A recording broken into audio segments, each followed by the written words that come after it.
دا سپین ږیری د افغانستان د عدلیې وزیر و په یو وخت کې، او اوس دا یې حال دی.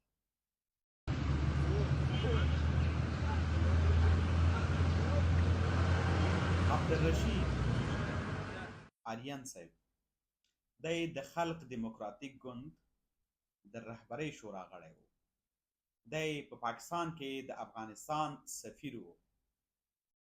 دی په افغانستان کې د اطلاعات او فرهنګ د وزارت نشراتي معین و.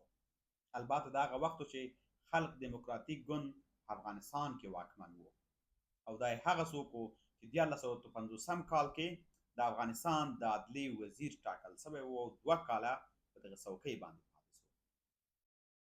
دا چې وطن سره یې خیانت نه دی کړی، وطن یې خرڅ کړی نه دی، رشوت یې نه دی اخیستی، خپل اولادونو ته یې حلال وړي دي، له حرامو یې لرې ساتلی دي.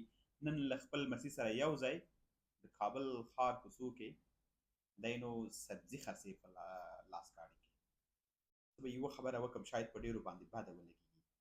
د 1901 کال کې چې هغه جهادي مشران ول او له هغې وړاندې چې ول، له هغې مخکې چې څوک ول، په دغه 1901 کلونو کې دا جګړې ډېر زیات زور اخیستی و.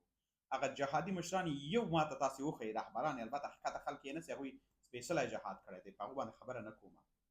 یو سیاسي رهبر، یو جهادي مشر تاسې ماته وښیئ چې دغسې یو حالت ولري. هم دوی، هم یې مسیان، هم یې بچیان، هم یې کړوسیان.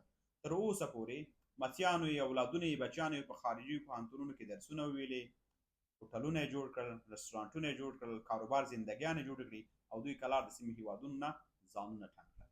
نن هم همغسې ټن په کابل کې پراته دي، او یا په ترکیه او یا دوبۍ کې او یا قطر کې او یا هم په نورو هېوادونو کې.